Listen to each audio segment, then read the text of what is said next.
ये दोनों मिल रहे हैं ना, देखो दिखाया मैंने। दूसरा तो जैसे ये लौकिका तय वैदिका एक न्याय है। जो लौकिक शब्द हैं वही वैदिक शब्द है, कोई अंतर नहीं है। लौकिक वैदिक का थोड़ा सा अंतर है, बस थोड़ा कहीं कहीं अंतर है, उसको बता देते हैं। छांदस दीर्घ, छांदस लोप, छांदस ये। विशाल शब्द समुदाय देखेंगे ना, सारे लौकिक शब्द वैदिक शब्द हैं। जो लौकिक शब्द हैं ये लौकिका तय वैदिका, जो लौकिक शब्द हैं वही वैदिक शब्द हैं। थोड़ा अंतर है, थोड़ा अंतर है तो वहाँ कह देते हैं कि छांदस दीर्घ हो गया, छांदस लोप हो गया, छांदस परिवर्तन कुछ हो रहा है, छांदस आत्मनेपद, छांदस परस्मैपद, ये जो सारे व्यक्ति हैं ये छांदस ही तो हैं। तो फिर वेद की अलग अलग व्याख्या में अलग अलग वो मिलती हैं व्याख्याएं, और लोक में तो जो व्याख्या है वो दूसरा भी वही करेगा, तीसरा भी वही करेगा लौकिक संस्कृत की। ये कैसे अंतर पड़ गया इतना भारी? कहाँ अंतर पड़ गया? पड़ा है। हाँ, शिक्षाम का अर्थ कुछ और ले लें, शिक्षा की जगह ना लें, कई अर्थ ले लें शिक्षा की। नहीं ऐसा नहीं है ना, छांदस दीर्घ हो रहा है वही शब्द है। नहीं कठिन है, शब्दार्थ करना कठिन नहीं है। उसका जो शब्द का जो एक होता है धातु प्रत्यय से अर्थ, अब एक तो यौगिक अर्थ है, एक योग रूढ़ अर्थ है, एक रूढ़ अर्थ है। तो लोक में जैसे रूढ़ी शब्द भी होते हैं, वेद में रूढ़ी शब्द नहीं मानते ये हमारे प्राचीन आचार्य। रूढ़ी भी लिए जाते हैं पर विशुद्ध रूढ़ी नहीं मानते। जैसे यौगिक, योग रूढ़ी, रूढ़ी, तीन प्रकार के शब्द होते हैं ना लोक में, तो विशुद्ध रूढ़ी नहीं मानते वेद में। विशुद्ध रूढ़ी का मतलब प्रकृति प्रत्यय का कोई लेन देन नहीं, मतलब वहाँ पर क्रिया के आधार पर जो शब्द किसी संज्ञा को धारण कर रहा है, संज्ञा रूप को धारण कर रहा है, क्रिया के आधार पर, क्रिया के आधार पर धारण कर रहा है तो योग रूढ़ी, और क्रिया कुछ नहीं और नाम है बस ये अर्थ है। जैसे हम यूँ कह दें अचोन्त्यादिट्टी, अब ये रूढ़ी है, नाम रख दिया बस, ऐसे कहते हैं। हाँ, वेद में रूढ़ी शब्द नहीं होते। सारे जितने भी संज्ञा शब्द हैं वे सारे क्रिया के आधार पर ही उनका मानते हैं, क्रिया के आधार पर उनको मानते हैं। योग रूढ़ी तो हो गया क्रिया के आधार पर। यौगिक का मतलब तो, यौगिक का मतलब ये होता है कि वो संज्ञा का रूप धारण नहीं कर रहा है, विशेषण मात्र तक पहुंचा है। जिसको आप यौगिक कहते हो ना, वो यौगिक का मतलब वो विशेषण शब्द, और योग रूढ़ी का मतलब है संज्ञा शब्द। विशेषण तो कोई भी हो सकता है ना, किसी का भी। गुरुजी, स्वामी जी की जो व्याख्या, स्वामी दयानंद सरस्वती जी और सायन इत्यादि जो विद्वान है, वो कहीं कहीं मतों में उनके व्याख्या में अंतर पड़ता है, वो किस लिए पड़ता है? वो अंतर एक तो ये मान लेते हैं, प्रतिज्ञा तो उन्होंने भी की है कि वेद में अनित्य इतिहास नहीं। ऋग्वेदादि भाष्य भूमिका जो स्वामी दयानंद ने बनाई है, ऐसे ऋग्वेदादि भाष्य भूमिका सायण की भी मिलती है। तो प्रतिज्ञा तो उसने यही की है कि वेद के सभी शब्द मतलब वो होते हैं, अनित्य इतिहास को नहीं बताते। वेद में अनित्य इतिहास नहीं, पर उसका पालना नहीं कर पाए अपनी प्रतिज्ञा की। फिर जब अर्थ करते हैं ना तो वो बातें आ गई। फिर अनित्य इतिहास का क्या मतलब? इतिहास भी अनित्य नहीं है कोई भी। अनित्य का मतलब वो राजा हुआ, उसका उसके साथ युद्ध हुआ, उसके साथ युद्ध हुआ, ऐसा मानते तो हैं कुछ लोग, पर कुछ जय स्वामी दयानंद तो नहीं मानते। इसलिए नहीं मानते कि सभी शब्द जो है यौगिक हैं और योग रूढ़ी हैं, इसी सिद्धांत पर तो नहीं मानते इतिहास। जो शब्द हमें दिखाई देते हैं ना वो नामवाची, वे नाम शब्द रूढ़ी नहीं है, किसी गुण को कह रहे हैं। गुण, कोई गुण को कह रहे हैं तो वो तो कभी भी कोई वो जो अर्थ है वो इस समय भी घटित हो सकता है, आगे भी घटित होगा, पीछे भी घटित हुआ। ये तो नित्य इतिहास हो गया। सृष्टि विद्या के बारे में कोई वर्णन हो या किसी अर्थ तत्व का वर्णन हो जो पीछे भी घटित हुआ, अब भी घटित हो रहा, आगे भी घटित होगा, तो ये तो नित्य इतिहास हो गया। अनित्य इतिहास का मतलब होता है किसी राजा से या किसी व्यक्ति से जुड़ा हुआ। प्रामाणिक किसको माने दोनों विद्वानों में से, व्याख्या को, दोनों की व्याख्या में से? ज़्यादा आपको जिसमें ज़्यादा दमखम लगता है उसको मान लो। किसी से पूछने की क्या ज़रूरत है? अब आप मेरे से पूछो तो मैं तो स्वामी दयानंद से ज़्यादा विद्वान थोड़ी हूँ, तो मान लीजिए मेरी बात का क्या प्रमाण है जब स्वामी दयानंद कह रहा है कि इतिहास नहीं है? हैं? जो ज़्यादा प्रामाणिक है उसकी बात को आप किसी अप्रामाणिक व्यक्ति से पुष्ट करवाना चाहते हो, हैं? आपने तो पढ़ा होगा दोनों को, इसलिए। नहीं तो मैं भी तो उत्तर दे रहा हूँ कि स्वामी दयानंद ने ऐसा कहा है। फिर वो तो आप कह रहे हो कि प्रामाणिक कौन सा ज़्यादा।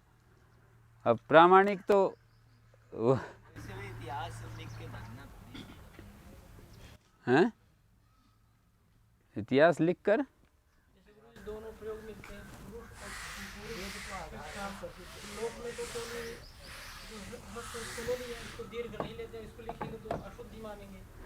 हाँ, तो मैंने बताया ना कुछ थोड़ा अंतर है वैदिक शब्दों में, इसलिए तो कहते हैं छांदस दीर्घ।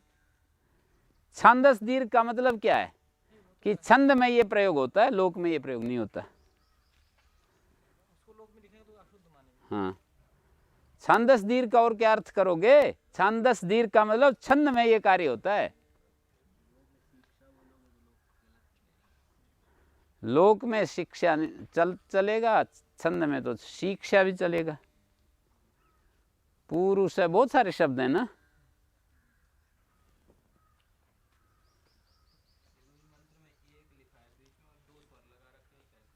कैसे?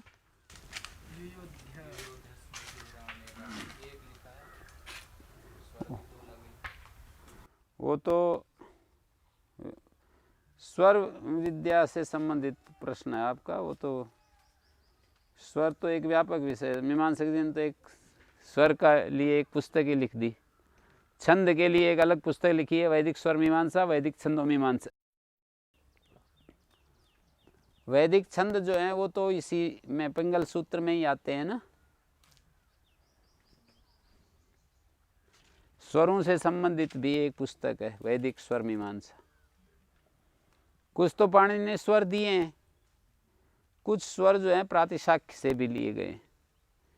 वेद के व्याकरण को वर्णोच्चारण संबंधी जहाँ नियम दिए गए हैं, और वेद एक एक वेद से संबंधित जो व्याकरण है उसको प्रातिशाख्य कहते हैं। ऋक् प्रातिशाख्य, यजु प्रातिशाख्य, साम प्रातिशाख्य, अथर्व प्रातिशाख्य।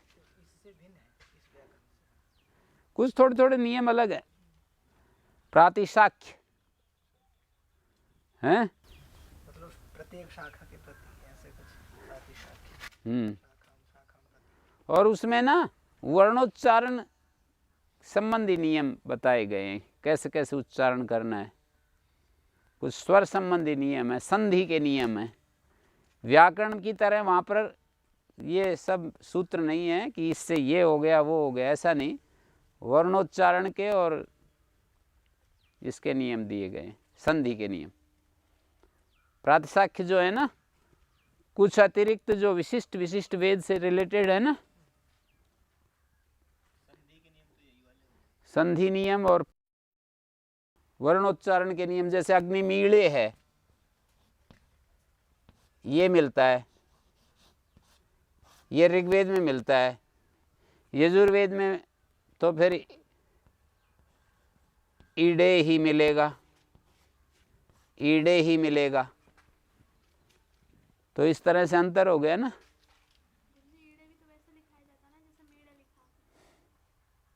यजुर्वेद में तो यही लिखा जाएगा और ऋग्वेद में ये वाला लिखा जाएगा, हैं? अर्थ में अंतर पड़ता है। नहीं, फिर अलग दिखने से क्या लाभ? उच्चारण वैसा करते।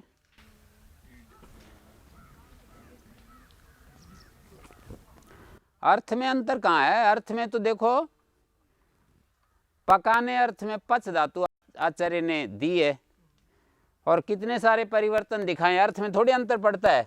पाच, पक और पच, पाणिनि ने तो एक ले लिया, ये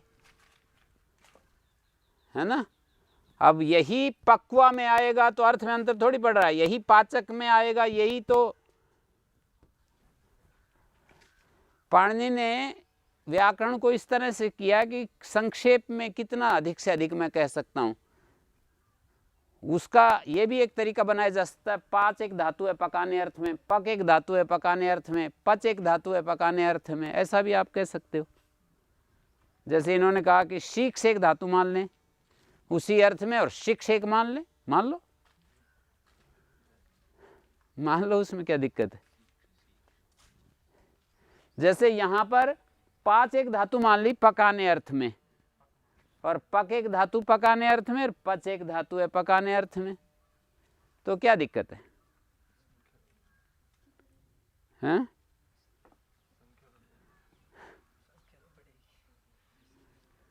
और अनुबंध तो कार्य करने के लिए एक संकेत है पाणिनि के अपने, डुपचस पाके रखा है ना। धातु तो पच ही है जिसका कि क्रियावाची अर्थ है, पकाना जिसका अर्थ है वो तो पच ही है, पर उसके साथ में जो डू जोड़ा है, जो च में ए जोड़ा है, श जोड़ा है, ये तो सब कार्य करने के लिए संकेत हैं कि ऐसे इस संकेत वाली धातु से ये कार्य हो जाता है, इस संकेत वाली धातु से ये कार्य हो जाता है। कहीं तो प्रत्यय विधान के लिए वो संकेत अपनाए गए, कहीं परिवर्तन रूप धातु के अंदर परिवर्तन करने के लिए वे संकेत अपनाए गए, कहीं स्वर सिद्धि के लिए संकेत अपनाए गए, कहीं कोई प्रत्यय विधान करने के लिए वो संकेत अपनाए गए। जैसे सिद्ध विदादि व्योम, सिद्ध विदादि व्योम में श डुपचस पाके, च में ए रखा है स्वरिते तो स्वरितता कर्तृप्राय क्रियाफले, डू रखा द्वितीय कर्तृ। तो इस तरह से लोक में भी जब प्रयोग के पीछे चलते हैं तो वेद तो कैमुतिक न्याय लग जाएगा, वेद का तो कहना ही क्या, कैमुतिक न्याय। जब लोक में भी प्रयोग के पीछे हमें चलना पड़ता है तो वेद का तो कहना ही क्या। वेद में तो निश्चित रूप से प्रयोग के पीछे चलना पड़ेगा। जब लोक में भी हम प्रयोग का अतिक्रमण नहीं कर पाते तो वेद का तो कहना ही नहीं है कुछ, हैं? किसी चोर को बांध दिया तो वो ऐसा बांध दिया कि हिल ही नहीं सकता, तो हम यूं ही तो कहेंगे भाई ये हिल ही नहीं सकता, ऐसा बांध दिया। दौड़ने की तो क्या कथा है, जो कोई हिल ही ना सके तो दौड़ने की तो क्या बात है। तो ये कैमुतिक न्याय है। लोक में भी जब प्रयोग के पीछे चलना होता है तो वेद के तो कहना ही क्या है। वैदिक शब्द तो नित्य है ना, और लौकिक शब्द तो नित्य और कार्य दोनों प्रकार के मान लेते हैं।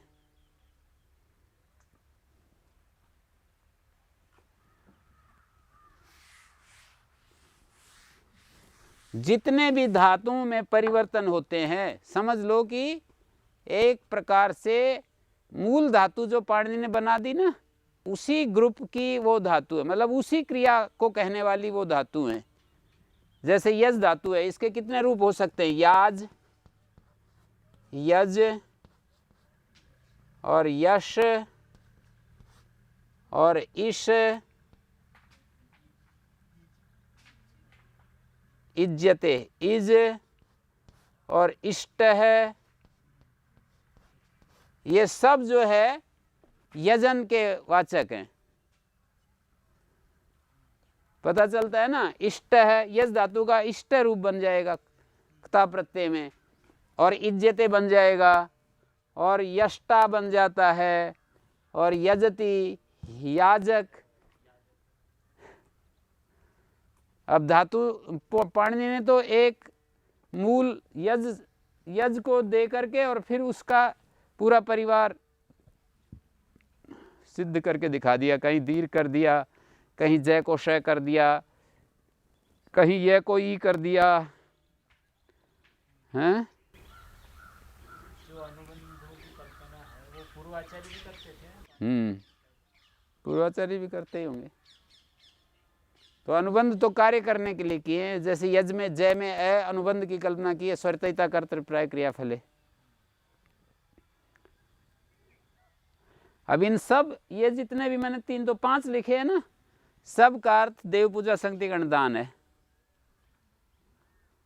सब का। एक ही एच वाली धातु उदात्तेत या अनुदात्तेत हो सकती है? नहीं, उदात्तेत तो कैसे होगी वो? या तो सिर्फ अनुदात्त होगी या उदात्त होगी। जैसे जी धातु है, इसको अनुदात्त कह सकते हैं, उदात्तेत नहीं कह सकते।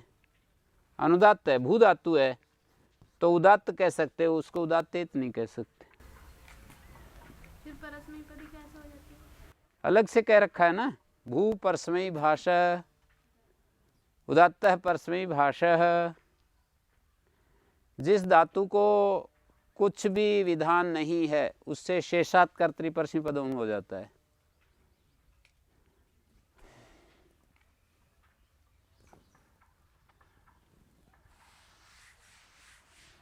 उदात्त के विषय में ही उदात्तेत ही नहीं मिलती, कुछ धातुएं जैसे अनुदात्तेत है ना। मैं एक बात कह रहा हूं, ध्यान देने की है, जो उदात्तेत हैं वो तो नहीं मिलेंगी एक अच वाली, पर कुछ धातुएं ऐसी होती हैं जो अनुदात्तेत हैं, तो वहां तो जरूर कोई ना कोई चिन्ह लगाना पड़ेगा, या तो गै चिन्ह लगाएं या अनुदात्तेत या स्वरितेत। ये चिन्ह जो है लगाए बिना बात नहीं बनेगी। जैसे शी धातु है, शींग रख लिया, अब एक अच वाली है, गै लगा देने से अनुदात्त की तात में पदम हो जाएगा। कुछ धातुएं अनुदात्तेत होती हैं, एक अच वाली तो मिलेगी नहीं अनुदात्तेत धातु कोई भी नहीं। आत्मनेपद यदि करना है तो कोई ना कोई आपको ऐसा उपाय करना पड़ेगा कि वह उसको या तो गैत रखेंगे या यंत रखेंगे, ऐसा कुछ करना पड़ेगा। आत्मनेपद नहीं कर पाओगे नहीं तो। जो है परस्मयी पद तो कुछ भी मत करो, शेषात् कर्तृ परस्मयी पद आखिरी में अपने आप हो जाएगा, पर आत्मनेपद करने के लिए आपको कोई संकेत बनाना पड़ेगा, मतलब पाणिनि को बनाना पड़ा है। आत्मनेपद करने के लिए पूरा प्रकरण जो है अनुदात्त की आत्मनेपदम स्वरतयिता कर्तृप्राय क्रियाफल इत्यादि बनाने पड़े हैं।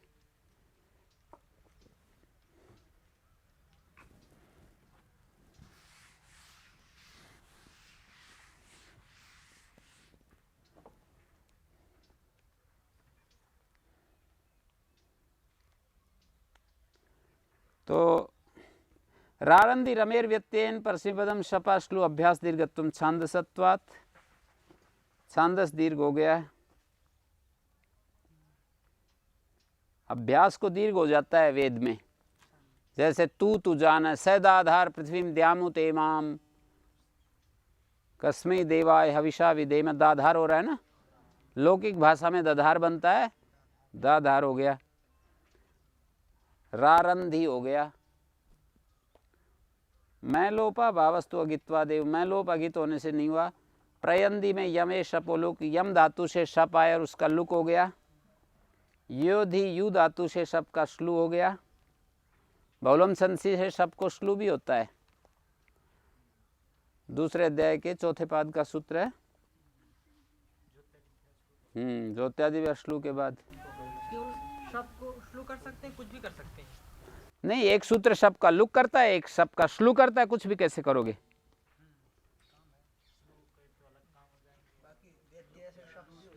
व्यत्यय से शब्द हो जाएगा, ये एक अलग बात है।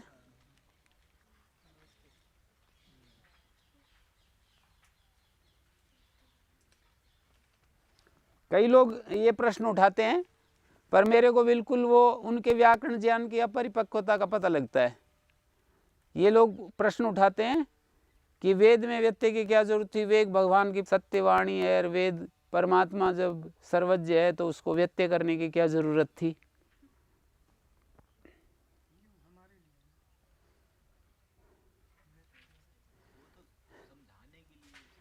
समझाने की एक प्रक्रिया है वो तो, कि भाई यहाँ जो है ये हो गया, ये हो गया। सर्वे सर्वार्थवाचक का ये भी एक सिद्धांत चलता है, सभी शब्द सभी अर्थों के वाचक हैं। तो बहुत आसान हो जाएगा अर्थ करना। सती तात्पर्य, तात्पर्य वैसा यदि निकल रहा है तो, ऐसे नहीं। हाँ, सभी शब्द सभी अर्थों के वाचक कहते हैं, सती तात्पर्य। सर्वे सर्वार्थवाचक का सती तात्पर्य शब्द भी महत्वपूर्ण है। जैसे ये जो व्यत्यय में और क्या होता है, सर्वे सर्वार्थवाचक का ही तो है व्यत्यय में। जो शब्द एक अर्थ को कह रहा है वही शब्द कहीं दूसरी जगह जाकर के दूसरे, मतलब सर्वे सर्वार्थवाचक का मतलब ये है कि जैसे कहीं परस्मैपद की जगह आत्मनेपद हो गया, कहीं आत्मनेपद की जगह परस्मैपद हो गया।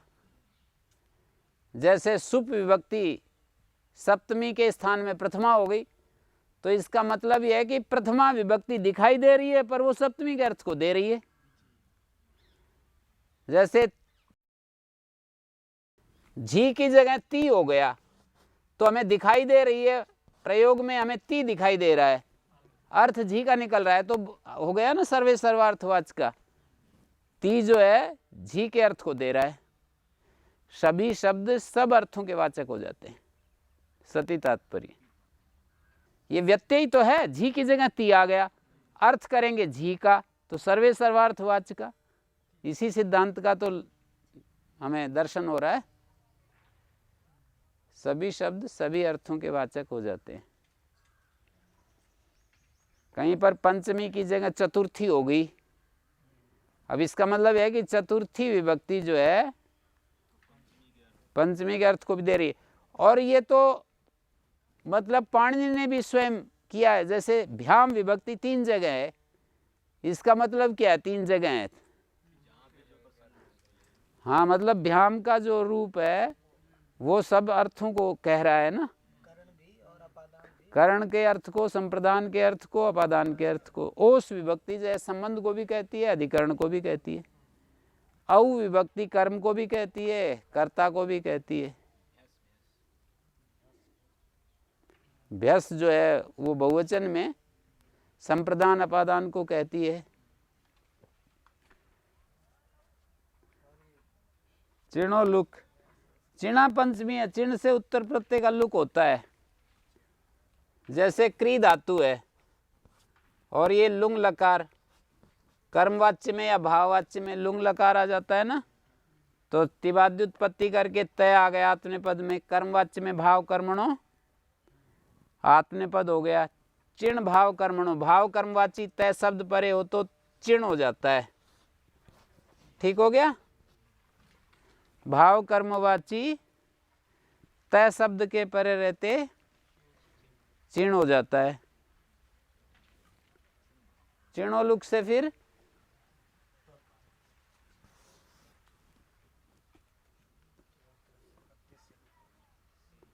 है जी,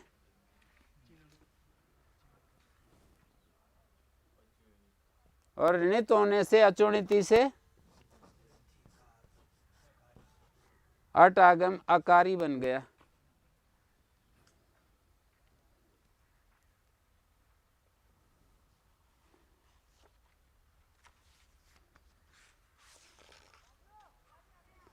अकारी तराम आहारी तराम तलोपस्य सिद्ध तरप तम लुक न भवति चिणुलुक इत्ते तद विषय भेदात भिद्यते। एक बात कही, अकारी शब्द बन गया ना जी, इससे हम ले आए तिंगस से, सूत्र कहता है तिंगंत से तरप प्रत्यय हो जाता है अतिशायन अर्थ में। दो में अधिक और सब में ज्यादा, द्विवचन भज्यो पदर्भ्यस्नो। जैसे अकारी तर हो गया या अकारी तम हो गया, और तरप तमप से आम हो गया, किस सूत्र से होता है? किमे तिंगव्य घाधाम अद्रव्य प्रकर्षे 5 4 11। तो यहाँ पर देखिए, अब यहाँ पर लुक हुआ है ना जी, ये वाला, ये तय को मैंने लुक दिखाया है यहाँ पर, ये जीरो जो लगाया है, चिणो लुक, और फिर चिण से उत्तर इस तरफ का लुक होने लगा है जी। चिण से उत्तर प्रत्यय का लुक होता है, तो चिण से उत्तर तरफ का लुक क्यों नहीं होता, ये पूछा मैंने। तो चिणो लुक, पहले वाला जो चिणो लुक था ना, वो असिद्ध हो गया। दोबारा जो चिणो लुक लगाया उसकी दृष्टि में पहले वाला चिणो लुक असिद्ध हो गया। विषय भेद से चिणो लुक 2 हो गए, एक तय का लुक करने वाला, एक तरफ का लुक करने वाला। तो तरफ का लुक करने वाले चिणो लुक की दृष्टि में तय का लुक करने वाले चिणो लुक असिद्ध हो गया। असिद्ध हो गया तो इससे अव्यवहित उत्तर तरफ नहीं मिलेगा, बीच में तय दिखाई देगा। अव्यवहित माने व्यवधान रहित।